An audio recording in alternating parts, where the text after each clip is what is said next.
takes our breath away.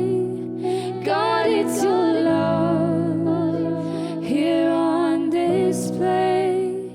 We stand in awe. It takes our breath away.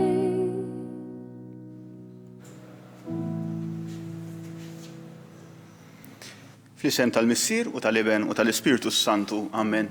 Il-mulej ma'kom u miegħek ukoll. U ti ninġabru għal-qoddisa oħra minn din is-sensiela li għamilna flimkien u li qegħdin nagħmlu f'dawn is-sibtijiet biex tkun propju qoddisa indirizzata żgħażagħ għalkemm nafu li hemm ħafna oħrajn li qegħdin seguna. U dan il-ħadd huwa ħadd ieħor speċjali ħuti fil-kalendarju tal-Knisja qed niċċelebraw propju l-festa ta' Corpus Christi, il-festa tal-ġisem u d-dem tal-mulej li huma mogħtijin lilna fis-sagrament tant għażiż tal-Ewkaristija. Ħaġa sabiħa li llum ukoll ħafna fostna qed jerġgħu jkollhom l-opportunità jersqu propju l-Ewkaristija fil-quddiesa fil-knejjes tagħna li bil-mod il-mod jekk alla jrid jerġgħu jibdew jiftħu u nerġgħu niġru lura għal ċertu normalità. Imma aħna qegħdin hawnhekk ħutu allura xieraq li nresqu lilna nfusna għal din il-quddiesa għal din iċ-ċelebrazzjoni propju bi spiritu ta' qima, bi spiritu ta' mħabba, anke bi spiritu wkoll ta' ndiema lejn il-mulej li kontinwament jagħtina lilu nnifsu imma mhux dejjem forsi naċċettaw u nilqgħu kif jixra u allura forsi fil-kelma tiegħu, fit-tagħlim anke tal-Knisja, fl-Ewkaristija, fis-sagramenti l-oħrajn li l-mulej joffrilna għall qudusija tagħna, għas-salvazzjoni tagħna. Ejjew nitolbuh il-maħfra lill-mulej fil-bidu ta' il-quddiesa b'qalb mimlija indiema u soba għan-nuqqasijiet u djufijiet tagħna. Int li nżilt mis-sema biex issalvana mulej ħniena. Int li ħadd il-mewt tas-salib biex tagħti l-ħajja lilna, Kristu ħniena. Int li qomt mill-imwiet u tlajt is-sema biex terġa' teħodna għand il-Missier, mulej ħniena.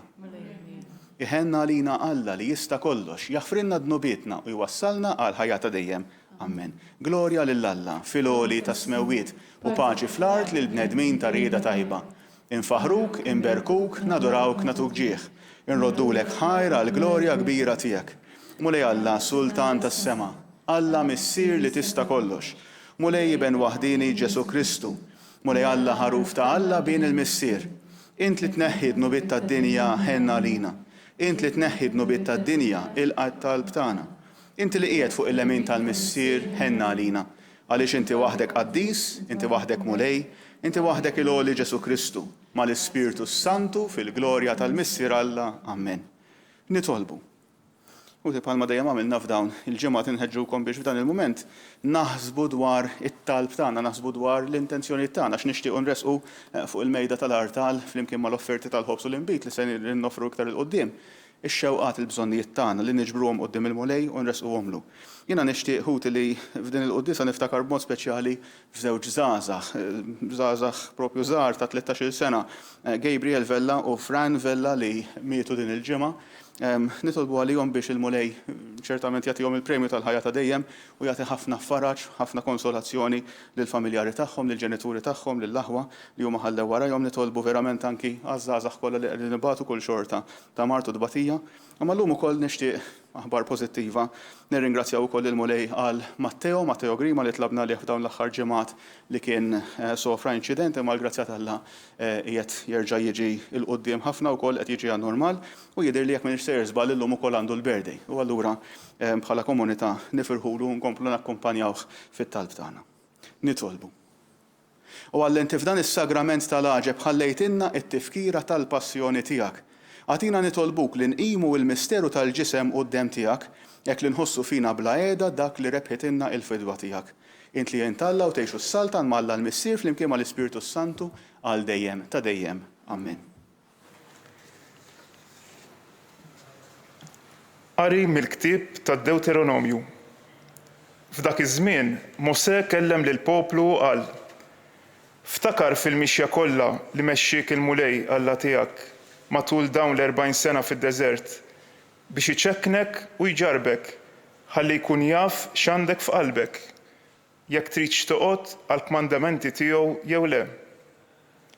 Huwa ċekknek, ried li tbagħat il-ġuħ, imbagħad temak il-manna li la int u lanqas missirjietek ma kontu qatt tafu biha biex jurik li mhux biex bil-ħobs jgħix il-bniedem imma b'dak kollu li joħroġ minn fomm il-mulej. B'dan jgħix il-bniedem. Qis li ma titkabbarx qalbek u tinsa lil mulej.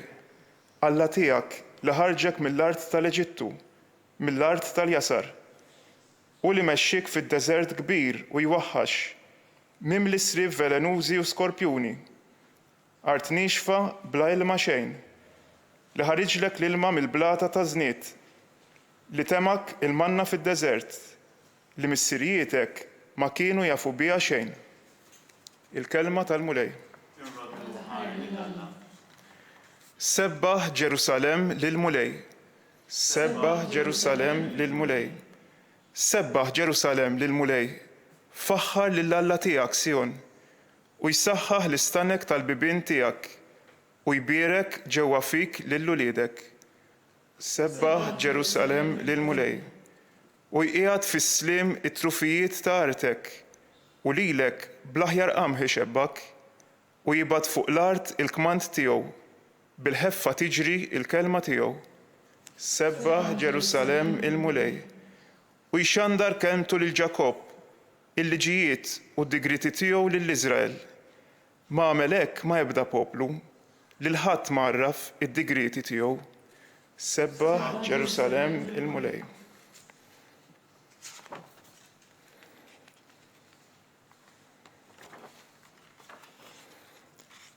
Qari mill-ewwel ittra ta' San Pawl Apostlu lill-Korintin.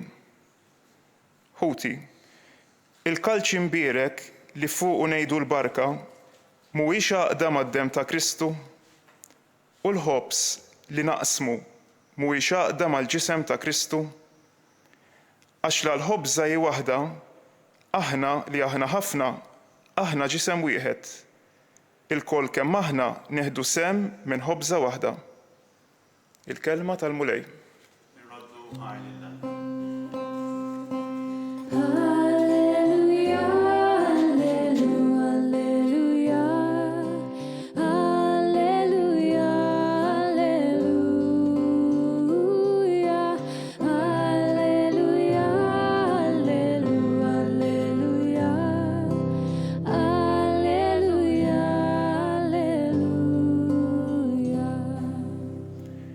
Jiena u l-ħobs ħaj li niżel mis-sema jgħid il-mulej.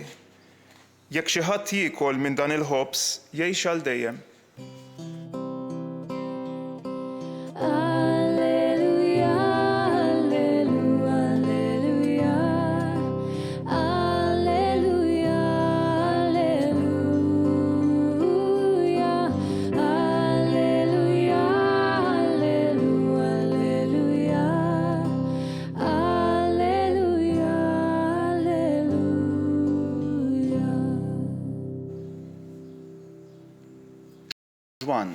Glorja lilek mulej.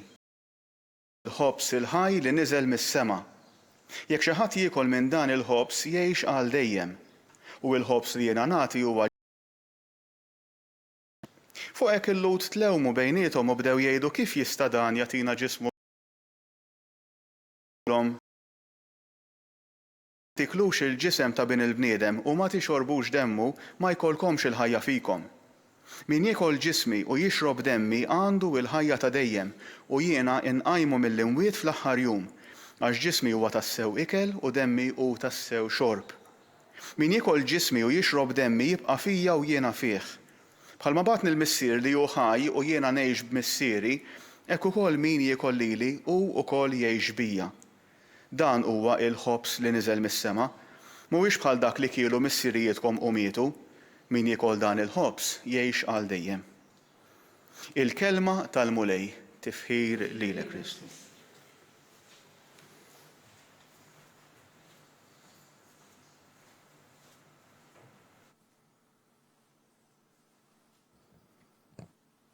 Ħuti jekk tiftakru dawk li kienu qed isegwu din iċ-ċelebrazzjoni l-ġimgħa l-oħra u kienet il-festa ta' Trinità Qaddisa u jiena ġibt ġbija naqra partikolari. Ta' kif il-fidi tagħna, l-fidi nisranija, ir-reliġjon biex ngħidu hekk Kristjana, tikkumpara taqbel ma' reliġjonijiet oħrajn li hawn madwar id-dinja, dak li kien hemm anke fuq livell storiku u dawk li jeżistu llum. U ġibtilkom l-eżempju tal-lembut. Dik l-idea li inti meta titkellem dwar l-eżistenza ta' Alla, pereżempju, diġà ħatkun qed taqbel ma' ħafna reliġjonijiet oħrajn, kważi tista' tgħid tolqot firxa l-maġġoranza tal-bnedmin. Imma iktar ma tidħol fl-ispeċifiku, iktar ma tidħol f'dottrini partikolari, u allura twemmin f'Alla wieħed, allura issa ġejna insara Lutu Musulmani li jemmnu li jeżisti biss Alla wieħed. Iktar ma tidħol fl-ispeċifiku, u mbagħad semmejna l-ġimgħa l-oħra it-Trinità Qaddisa, isek dejjem qed tidħol fl-embut li jidjieq iktar u iktar.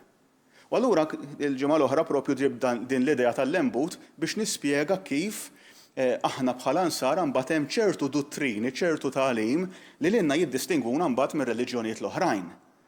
U l-idea kienet li għalkemm l-idea tal-embut qiegħed jidjieq, imma mhux qed jidjieq biex jissikka, biex joħolqilna dwejja, biex joħolqilna propju skumdità, imma propju qed jiftħilna misteru enormi ta' Alla li huwa Trinità. Illum l-aħwa fil-festa ta' Korpus, fil-festa tal-ġisem u d-dem imqaddes ta' Ġesu, nistgħu inkomplu jerġa' indejqu dan il-lembut. Mhux biex nidjiequ, mhux biex inkunu iktar ristretti, ta' biex propju niskopru misteru ieħor mill-fidi tagħna.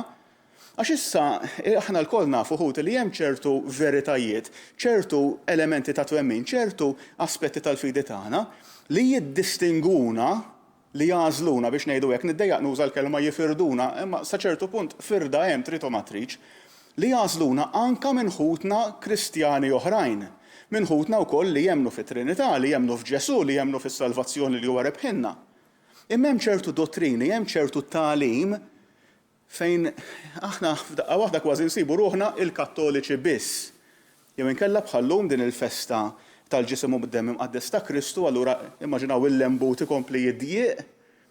U pratikament li nemmnu it-twemmin dak li jsejħi transustanzjazzjoni, ġifieri li waqt il-ċelebrazzjoni tal-Ewkaristija, il-ħobs u l-inbita għall-kelma tas-saċerdot jiġu mibdula, mhux mad-daqqatajn, mhux it-toma, mhux ix-xam, mhux id-dera, imma is-sustanza, il-verità fundamentali ta' x'inhu dak il-ħobs u l-inbit tinbidel u jsiru il-ġisem u d-dem ta' Ġesu.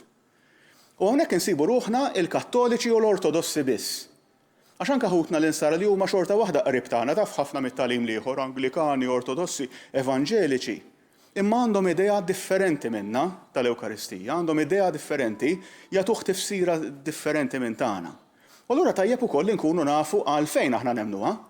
Mhux qed nitkellem għal xi polemika ta' biex nieħdu gost ngħidu aħna ħjar jew għar mill-oħrajn, imma biex narfu x'inhu dan it-twemmin tant importanti tagħna. U allura din l-idea ta' l-Ewkaristija importanti li anka narfu x'nemmnu. Għax din importanti għax is-sena l-oħra l-Amerika kien hemm poll, kien hemm wieħed minn dawn stħarriġ li jsir fost ħafna Kattoliċi u skoprew li perċentwal għoli ta' Kattoliċi laqqas jafu x'jemmnu fuq l-Ewkaristija. Iktar minn nofs jaħsbu li l-Ewkaristija hija biss simbolu. Mhux bidla ta' veru fil-ġisem u d-dem ta' Ġesu, jaħsbu li l-Ewkaristija hija biss tixbiħa, metafora.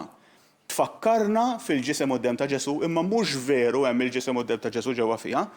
Uħuti jekk aħna nibdew allura issa ngħixu l-Ewkaristija biss bħala simbolu, bħala tixbiħa, allura hemmhekk ma fimna xejn. U ma fimna xejn propju għax jekk aħna smajna llum il-Vanġelu, u l-Vanġelu huwa l-kapitlu 6 ta' San Ġwan, il-kapitlu biex ngħidu hekk evanġeliku, jiġifieri għandek chapter sħiħ li jibda b'Ġesu li jagħmel il-miraklu ta' tkattir tal-ħobs u tal-ħut. In-nies iridu jeħduh biex jagħmluh sultan tagħhom bil-forza, u żgur għax kienu kuntenti li għandhom sultan jemlilhom żaqhom xejn. U Ġesu jieħu l-ispunt biex jiċċallenġjhom. U biex jgħidilhom isma' tfittxux biss il-ħobs li jispiċċa ta', imma jiena l-ħobs iktar profond. Il-ħobs li jagħtikom Alla l-missier biex isostnikom tul ħajjitkom għal ħajja ta' dejjem.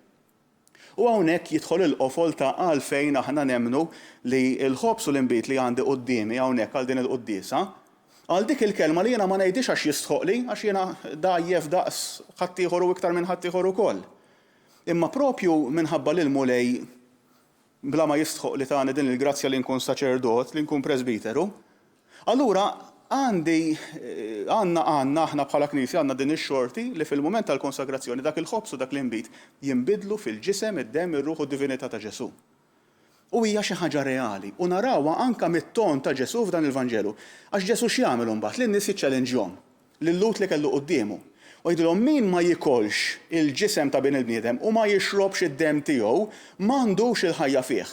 U tistgħu timmaġinaw li dawn jitqazzu kważi b'dak li qed jgħidilhom Ġesu, għax huma interpretawh verament litterali. Ħasbu li Ġesu qed jistedilhom biex jagħmlu kannibaliżmu.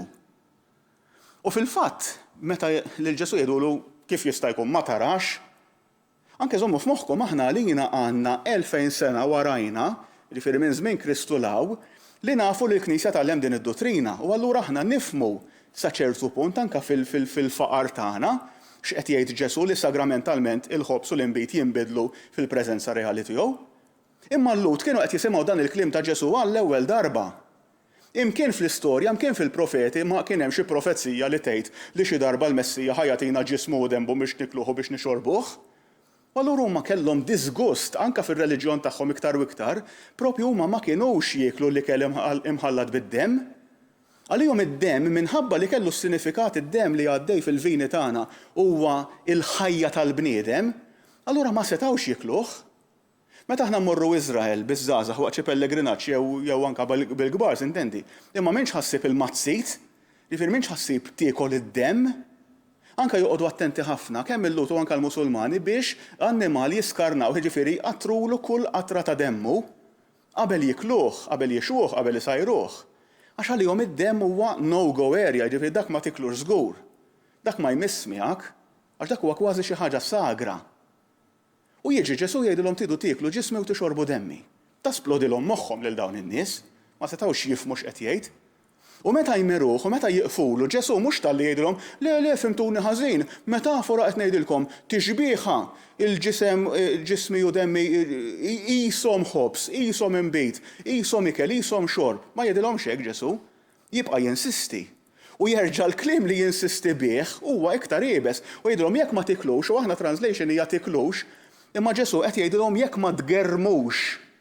Jekk ma tgermux, Ġesu jagħmilha iktar espliċita u iktar iebsa. Il-kelma li juża Ġesu hemmhekk qisu annimal li qabad għadma jew qabad biċċa laħam u qed igerrem fiha. U Ġesu juża dal-kliem apposta biex jixxukjhom, biex jgħidilhom isma' missirietkom kellhom il-manna fid-deżert. Dawk l-40 sena li l-Lut għamlu mixjin fid-deżert, Alla provdilhom l-ikel, ma kellhomx ikel. Allura kienet jom is-summin biex ikollhom il-laħam, kieku llum ngħidu dieta bilanċjata, għax għall-protein kien jagħtihom is-summin. U mbagħad għall-carbohydrates kienet jom il-manna fid-deżert. Li kienet sustanza li huma kienu jistgħu jagħmluha qisha f'tajjar u kienu jieklu dik. Huma kienu jgħidu dan huwa r-rigal ta' Alla, iwa xebgħu minnha għax din dejjem qed tiekol l-istess ħaġa fl-aħħar mill-aħħar 40 sena, day in day out kuljum. Imma l-inqas għandhom xi ħaġa li qed issostnihom u kienu jgħidu Alla tagħna rigal ta' ħobs mis-sema. U Ġesu x'jagħmel? Jaqbad dik ix-xbija u tipikament kif jagħmel Ġesu bix-xbijat tat Testament il-Qadim, dik ix-xbija jabgrejdja, itellaħħa fuq livell. U jgħidilhom missirietkom kellu ħobs fid-deżert u xorta mietu. Imma min jiekol dan il-ħobs li huwa ġismi u demmi ma jmut qatt. U din hija isbuħija ħuti ta' dan is-sagrament li qegħdin niċċelebraw. Li Ġesu qisu qed jgħidilna aħna kull darba li nitqarbnu sewwa nenfasizza jien, jiġifieri li nafu x'qegħdin nirċievu, li nirċievuh b'imħabba, li nirċievuh b'devozzjoni, li nirċievuh anke b'qalb sinċira u safja kemm jista' jkun. Kull darba li aħna nitqarbnu inkunu qegħdin nieħdu nirċievu l-ġenna ġewwa fina qisu by installments. Isek inti bil-mod il-mod qed tirċievi il-ħajja ta' dejjem ta' Alla ġewwa fik għax Ġesu qal min jiekol ġismi u jixrob demmi għandu fih il-ħajja ta' dejjem. Għax propju f'dak it-tqarbin, anke żommu f'moħħkom il-kelma tqarbin qiegħda tqarbinna lejn Ġesu, anke bl-Ingliż Holy Communion. Communion hija l-ħbiberija l-laqda tagħna ma' dawk li jħobbuna, ma' dawk ta' madwarna. U jien nagħmel naqra riflessjoni hawnhekk ħuti kemm verament inħallu l-Ewkaristija timliena bil-ħajja ta' Ġesu. Sant Augustin għandu xbija sabiħa ħafna fejn jgħid fejn aħna l-ikel ieħor li aħna nieklu nibdluh fina jekk jiena kelli l-ġuħ u kell biċċa ħobs, jekk għada forsi l-ħadd niekol xi dix timpana, le mhux ħanikol dix sħiħ imma nieħdu naqra timpana pereżempju. Dak l-ikel aħna minnu nieħdu il-building blocks tal-ġisem tagħna. Nieħdu s-sustanzi minnu u nibdluh fina. U Sant Augustin jgħid fil-waqt li l-ikel ieħor aħna nibdluh fina, meta nirċievu l-Ewkaristija sewwa, mhux aħna nibdluha fina, imma hi tibdilna fiha. Ġifieri aħna bil-mod il-mod nibdew ninbidlu minn ġewwa u nsiru biex ngħidu hekk il-preżenza ta' Ġesu għal bnedmin ta' madwarna. L-Ewkaristija tibdilna minn ġewwa u tagħmilna iktar qaddisin. U tajjeb li nirriflettu dwarha ħuti din. Dan ir-rigal meraviljuż qed inħalluh jibdilna issa li forsi jerġa' jkollna l-opportunità biex mhux biss b'mod virtwali, bħallum 3 xhur waqafna biex ngħidu hekk kellna nagħlqu l-knejjes tagħna, issa nistgħu forsi nerġgħu nibdew lura n-normalità. Imma kemm ħassejna ġuħ u għaġġ għall-Ewkaristija. U issa li se nerġgħu nersqu għalija l-Ewkaristija, kemm qed inħossu ferħ, kemm qed inħossu ħeġġa. Kemm forsi nistgħu ngħixu għall-Ewkaristija mhux for granted, mhux bidrawwa bħalma kultant nirċevuha. Kemm qed inħalluha tibdilna ħuti. Jiena llum nirrifletti jiġifieri minn kelli 7 snin law, minn għamilt il-praċett law, min jaf kemm il-darba irċivejt l-Ewkaristija.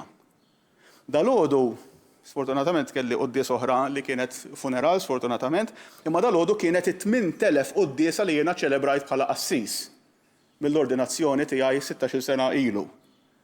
U tibda tirrifletti u tgħid imma kull quddiesa li jiena ċelebrajt. Kull darba li jiena irċevejt l-Ewkaristija. Kemm bidlitni? Kemm ħallejta tibdilni? Kemm kont naf verament x'qiegħed niċċelebra? Kemm kont naf verament lil min għax aħna mhux qed nirċievu xi ħaġa, qed nirċievu lil xi ħadd, lil Ġesu innifsu, lil Ġesu Kristu ħaj bħala Salvatur tagħna li jidħol jammar fina minn ġewwa. Hija nirriflettu dwarha din u qatt ma neħduha for granted. U nħallikom bi storja ħelwa li darba qrajt kien hemm saċerdot, jiena ngħid saċerdot qaddis Amerikan, Father Benedict Groeschel, li huwa kien patri. U da Father Benedict kienet jirrakkonta fi storja fi ktieb li kiteb dwar ħajtu, fejn jgħid li darba u ħabib tiegħu li kienu ħabib tiegħu pastor Protestant, kienu qegħdin issuqu kienu sejrin xi laqgħa ekumenika, xi laqgħa fejn l-insara differenti jiltaqgħu. U fil-karozza jgħaddu minn quddiem Knisja Kattolika. U kif jgħaddu minn quddiem il-Knisja Kattolika, Father Benedict irott is-salib b'rispett tal-Ewkaristija li hemm ġew. U dan il-ħabib tiegħu il-pastor Protestant qallu Father Benedict qallu għalfejn raddejt is-salib. U Father Benedict qallu ma tafx qallu jiena Kattoliku f'dik il-Knisja l-Ewkaristija u jiena qed nagħti qima lill-Ewkaristija. By the way, hu tiegħu ħafna li kellhom din id-drawwa ma nafx jekk għadix teżisti li ngħaddu quddiem Knisja u nsellmulu lil Ġesu. U dan il-pastor Protestant lil Benedict qallu kemm int ħmar ja ħasra. U Father Benedict jisu ħana qra għalih, qallu ħan iġġieldu għaw jien u int, ġifieri li aħna ħbieb, qallu ma tafx li aħna għandna tagħlim differenti minn tagħkom dwar l-Ewkaristija. U dak qallu mhux qed ngħidlek ħmar għax temmen fl-Ewkaristija. Qed ngħidlek ħmar għax kieku jien bħalma temmen int li fl-Ewkaristija hemm Ġesu ta' veru u kieku jien nemmen bħalek, kieku mhux sempliċement inrott salib, imma kieku ninżel minn din il-karozza, immur ġo dik il-Knisja, nintefa' l-kubtejja jew biċ-ċiflart u ma ħadd ma joħroġni minn hemm laqqas bil-forza. Kieku nemmen verament li hemm Ġesu fl-Ewkaristija, fil-ħobs u fl-inbit mibdulin fil-konsagrazzjoni. U Father Benedict jikkonkludi dik l-istorja u jgħid dakinhar Protestant għallimni il-kobor tal-Ewkaristija. Li hija din ir-rigal Alla nnifsu f'idejna u li aħna kultant neħduha bidrawwa. Neħduha for granted, ma napprezzawx dan it-teżor. Ħuti jew nitolbu lil mulej biex anke forsi wara din is-sawma ta' 3 xhur li kellna mill-Ewkaristija għall-inqas il-maġġor parti fostna. Imma l-mulej jagħtina dejjem il-grazzja li napprezzaw iktar dan id-don meraviljuż tal-preżenza ħajja tiegħu fil-qalb tagħna.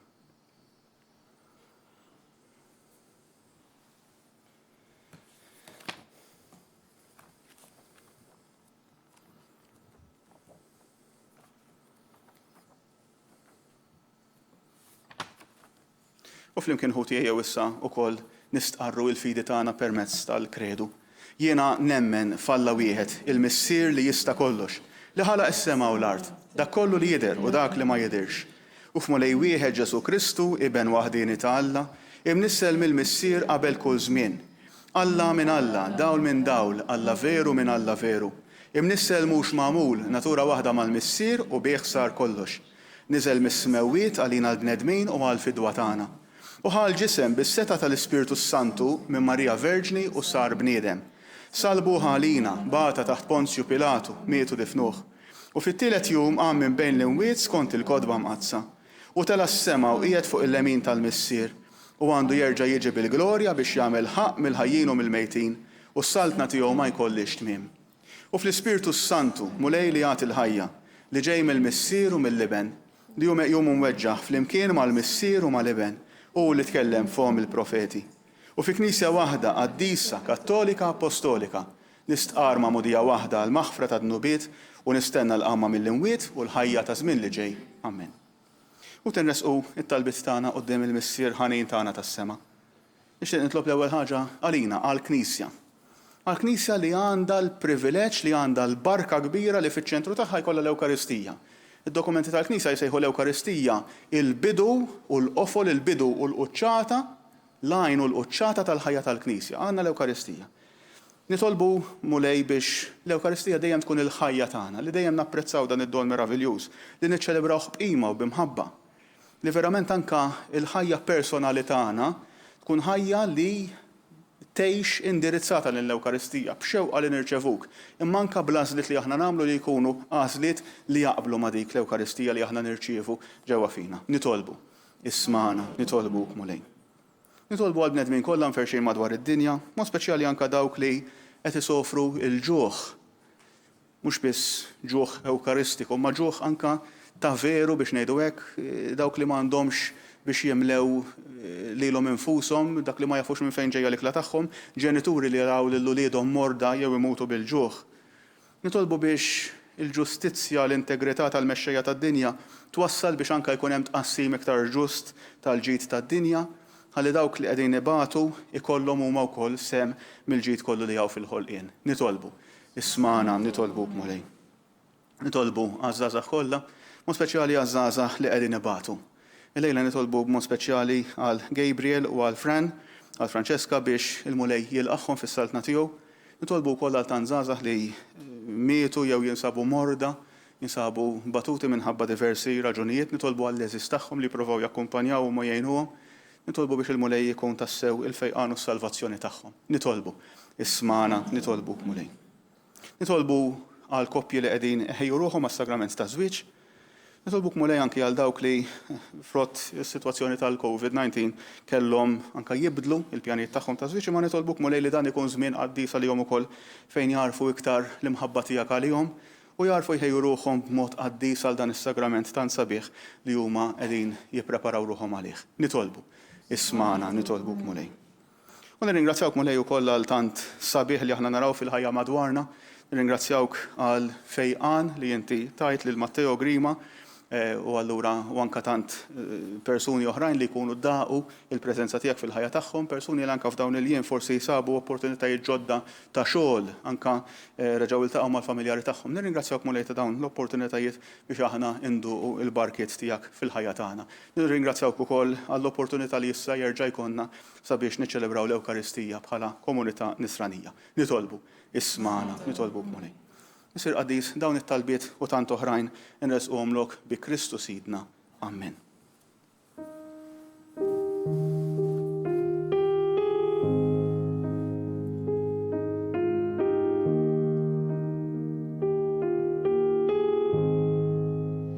Everything else can wait. I've come to seek your face. So everything else can wait. I'm here for you. I want to just be here at your feet. Just be here on my knees.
nitolbu ħuti biex is-sagrifiċċju tiegħi u tagħkom ikun joġob lil Alla il-Missier li jista' kollox jilqa' mulej minn idejk is-sagrifiċċju għat-tifħir u l-glorja ta' ismu għat-tiġijiet tagħna u ta' Knisja mqazza kollha tiegħu. Fit-tiewa tiegħek mulej jagħti lill-Knisja tiegħek il-għaqda u s-slim li b'mod mistiku huma infissra f'dawn id-doni li qegħdin nofrulek bi Kristu Sidna. Amen. Il-mulej magħkom. Nerfgħu qlubna il fuq, nerfgħuhom lejn il-mulej. Niżuħħajr lill-mulej Alla tagħna. Sewwa u xieraq tas-sew mulej missier qaddis Alla ta' dejjem li tista' kollox. Tajjeb u taġi tas-salvazzjoni tagħna li dejjem u kullimkien inroddulek ħajr bi Kristu Sidna. U l-qassis tas-sew u ta' dejjem waqqaf għamla ta' sagrifiċċju li jibqa'. Kienu l-ewwel li joffrilek lilu nnifsu bħala il-vittma għas-salvazzjoni tagħna. U rrid li b'tifkira tiegħu nibqgħu nagħmlu din l-offerta. Meta niklu il-ġisem tiegħu is-sagrifikat għalina, aħna nimtlew bis-saħħa u meta nixorbu demmu imxerret għalina nindafu minn ħtijietna. Għalhekk mal-anġli u mal-arkanġli, mat-troni u mad-dominazzjonijiet, mal-qtajja kollha tal-eżerċti tas-sema intennu l-innu tal-glorja tiegħek u ngħidu bla jeda. Qaddis, qaddis, qaddis, mulej Alla tal-eżerċti. Is-smewwiet u l-art mimlija bil-glorja tiegħek. Osanna fil-għoli tas-smewwiet, imbierek min ġej f'isem il-mulej. Osanna fil-għoli tas-smewwiet. Qaddis tas-sewi int mulej, inti lajn ta' kull qdusija.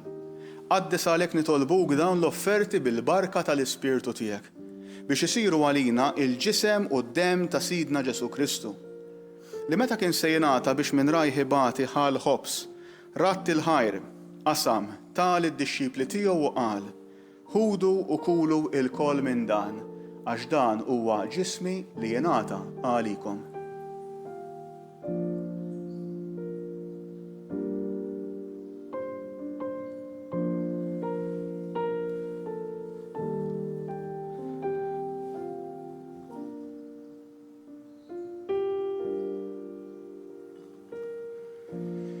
Ekk ukoll wara li klaħa l-kalċi, reġa' ratt il-ħajr taħli d-dixxipli tiegħu u qal ħudu u jxorbu minnu l-koll. Għax dan huwa l-kalċi ta' demmi tal-patt il-ġdid li jibqa' għal dejjem. Id-demm li jixxerret għalikom u għal bnedmin kollha għal maħfra ta' dnubiet. Għamlu dan b'tifkira tiegħi.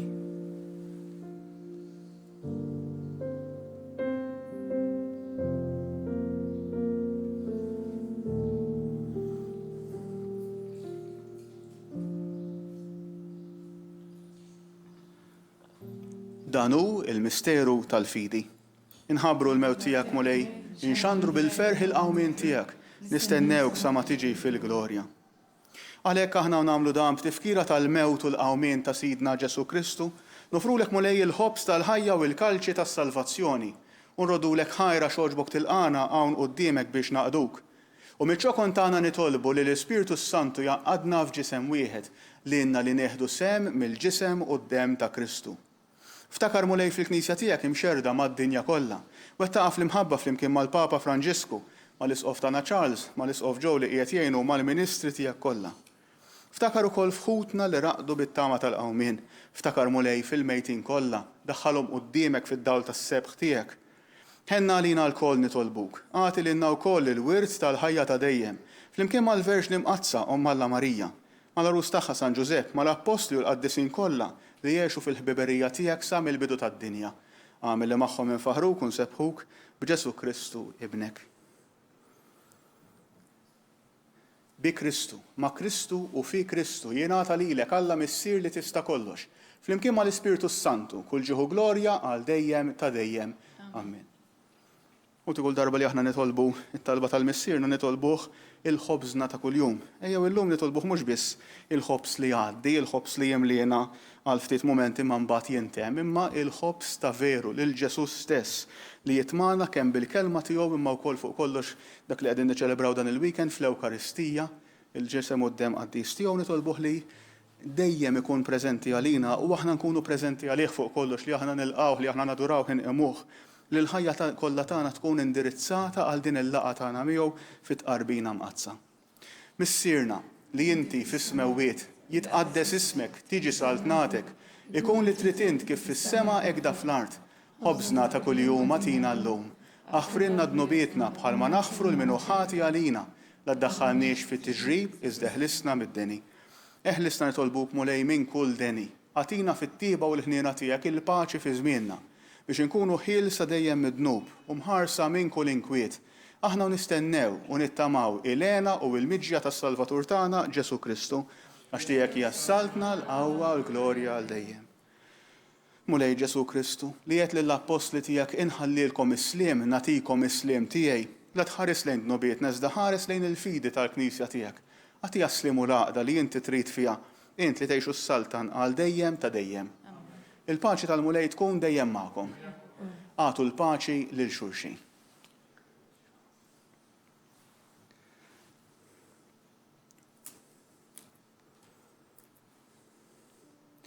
Ħaruf ta' Alla li tneħħi d-nobiet tad-dinja ħenna għalina. Ħaruf ta' Alla li tneħħi d-nobiet tad-dinja ħenna għalina. Ħaruf ta' Alla li tneħħi d-nobiet tad-dinja għatina il-paċi.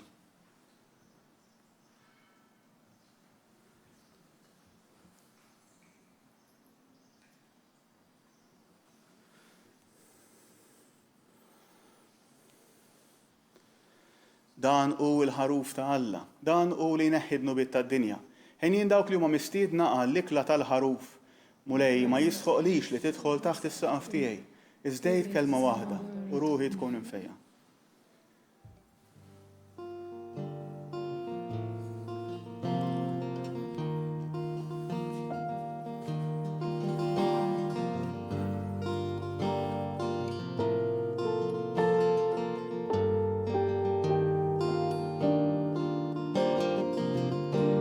Before I took a breath, you breathed your life in me. You have been so, so good to me.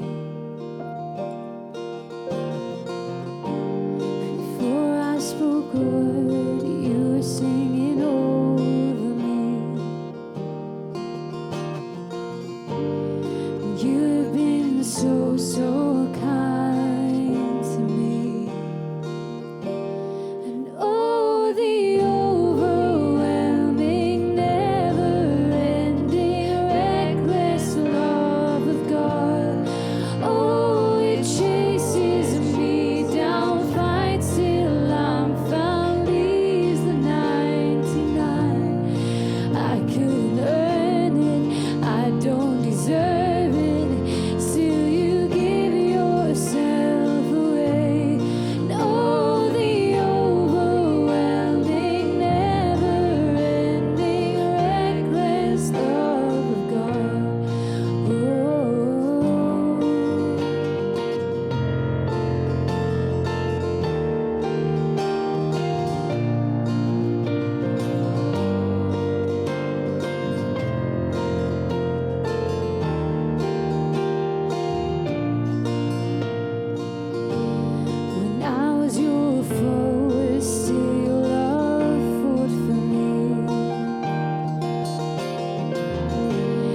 God. Oh, it chases me down, fights till I'm found, leaves the 99. And I couldn't earn it, I don't deserve it. Still you give yourself away. Oh, the overwhelming, never-ending, reckless love of God.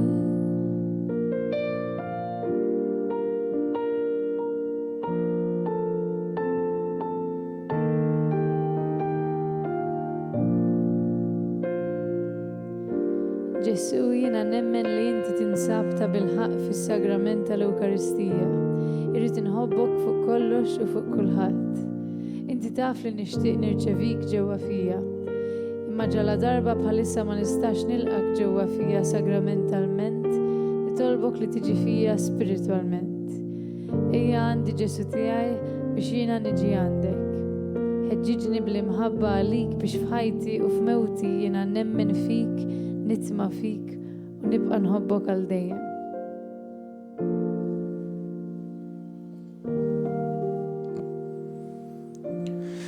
L-aħwa bħalma għamilna f'dawn l-aħħar ġimgħat anke llum nixtiequ nlaqgħukom ma' żagħżugħ jew żagħżugħa, illum għandna żagħżugħ, laqgħajnikom f'dawn l-aħħar ġimgħat ma' membri ta' gruppi ta' komunitajiet ta' movimenti partikolari fih dan il-Knisja sabiħa tagħna u llum għandna magħna lil John li kien magħna anke biex jaqralna il-lezzjonijiet, jaqralna il-qari fil-quddiesa. John huwa parti mill-komunità tal-Mixja Neokatokumenali u allura nixtiequ jaqsam ftit forsi fil-qosor l-esperjenza tiegħu u anke jagħtina wkoll kelma ta' tħeġġiġ. Fidejk, John. Kiena kif qal Father Brendan nagħmel parti mill-Mixja Neokatokumenali, pratikament iltqajt ma' din il-mixja qabel ma twelid għaliex kienu fiha l-ġenituri tiegħi, però ftit wara li twelid ma baqgħux flimkien ġenituri tiegħi u aktar ma bdejt nikber jiena fil-ħajja tiegħi bdejt ngħid tajjeb jgħidulna li dan Alla huwa sabiħ, li Alla għamel kollox sew u fil-ħajja tiegħi isu mhux tant li huwa kollox sew.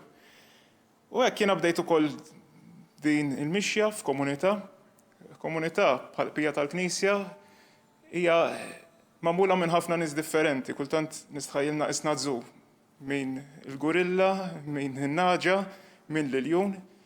Però b'xi mod jew ieħor f'din il-komunità, anki grazzi għal persuni li jgħinuna li huma l-katekisti tagħna u anki presbiteri wkoll, bdejt niskopri l-imħabba ta' Alla fil-ħajja tiegħi. U iktar minn hekk illi Alla oħobbni kif jien. Li din ftit kont nifhimha, speċjalment meta kont żgħir u f'dan iż-żmien jien bdejt qisu ta' 11-12 sena. Kont nagħmel ħafna mistoqsijiet jekk fiex sens illi tgħix. Mhux għax illum ma jiġux ukoll xi drabi dawk il-mistoqsijiet. Però grazzi anki hekk għal dawn l-aħwa illi saru jafuni, jafu l-karattru tiegħi li m'iniex persuna faċli. Sirt nara anke fihom din l-imħabba ta' Alla, l-imħabba tal-Knisja għalija. U hekk prattikament grazzi għal kelma ta' Alla li ngħixu aħna meta konna qabel Covid fil-komunità fl-imkien u anki l-Ewkaristija kull nhar ta' Sibt, bdejt niskopri din il-paċenzja u l-ħnina kbira ta' Alla fil-ħajja tiegħi. Jiena hekk il-kelma ta' tħeġġiġ tiegħi li qalli nagħmel Father Brendan hija waħda din illi fejn aħna f'kull parti li aħna, f'kull moviment li aħna, f'kull komunità li nsabu fiha, dejjem inħarsu lejn l-imħabba ta' Alla li hija dik biss li taqadna. Forsi il-Covid ġabna kollha fuq l-istess pjan, għax fil-fatt tkunx f'komunità X, tkunx komunità Y. Jista' jkun l-istil huwa differenti, però naħseb jien li l-ispirtu huwa wieħed u dak li jaqadna hekk il-koll flimkien. Għalhekk anke kuraġġ li żgħażagħ ukoll li forsi jisibuhom ħafna drabi f'dawn id-dilemmi, fil-kriżijiet, kemm ta' ħajja, kemm ta' fidi, iħarsu l-fuq u jfittxu anki fin-nies ta' madwarhom l-għajnuna lix hemmhekk jinsab Alla wkoll.